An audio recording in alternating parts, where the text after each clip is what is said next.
Sara Crewe was a bright, kind little girl from India. Her father, Captain Crewe, loved her deeply and wanted her to have the best education. One cool autumn morning, he brought her to a grand boarding school in London. Sara wore a lovely green dress, held her favourite doll Emily, and looked around with curious eyes. Everything felt new and exciting. Captain Crewe kissed her forehead and said softly, "Be brave, my little princess. Always remember how much I love you." Sara smiled, even though her heart was heavy. At first, Sara felt lonely. But soon, she made friends with Ermengarde, Becky, and little Lottie. Sara had a wonderful gift. She loved telling magical stories. Every evening, the girls gathered around her bed to listen. Even Emily, her doll, joined their adventures. Sara's kind heart and bright imagination made everyone love her. To them, she was like a princess already. Captain Crewe was far away in India, but he never forgot his daughter. He sent her long letters full of love, along with beautiful clothes, books, and toys. When the packages arrived, Sara shared her gifts with Becky and her friends. She believed that a true princess cared for others, not just herself. Whenever she missed her father, she hugged Emily and whispered, "Papa loves me. I must be brave." Sara's 11th birthday was a day to remember. Her father sent her a magnificent dollhouse with tiny furniture, candles, and silk curtains. Miss Minchin, the strict headmistress, decided to throw Sara a grand party to impress everyone. The dining hall was decorated with flowers, cakes, and shining lights. All the girls laughed, danced, and sang. Sara felt happy, like a true little princess. But outside the party, someone was bringing news that would change her life forever. During the party, a letter arrived from India. It said that Captain Crewe had lost all his money in a failed investment, and had died from fever. Miss Minchin's face grew cold and hard.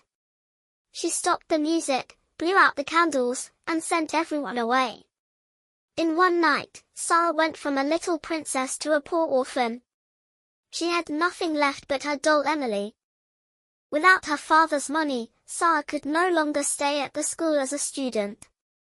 Miss Minchin made her live in a tiny cold attic and work as a servant. Sara scrubbed floors, carried coal, and washed clothes every day. Her beautiful dresses were gone, her hands became rough and red from hard work. But Sara never stopped being polite and gentle. In her heart, she told herself, "Even if I wear rags, I can still be a princess." Becky, the kitchen maid, became Sara's closest friend. At night, they whispered secrets and shared dreams beneath the attic roof. Sometimes, Sara made up magical tales about faraway castles, brave knights, and fairy godmothers. Her stories made Becky laugh and forget her own troubles. Even in the darkest times, they gave each other hope and comfort. One cold winter night, Sara came back to her attic and gasped. There was warm food, soft blankets, and clean clothes waiting for her. She had no idea who sent them, but she whispered, "Thank you, kind fairy." Every few days, more gifts appeared. The little attic slowly became brighter and warmer, like a secret magical world. One day, Sara discovered that the mysterious gifts came from Mr. Carrisford, the kind old gentleman living next door. He had been Captain Crewe's best friend and business partner. He thought he had caused Captain Crewe's death and wanted to make things right. When he learned Sara was living in the attic, he took her into his care. At last, Sara had someone to protect her again. Sara moved into Mr. Carrisford's cozy house. She had warm clothes, delicious meals, and a soft bed again. But she didn't forget her friends. She helped Becky, shared her happiness, and forgave Miss Minchin.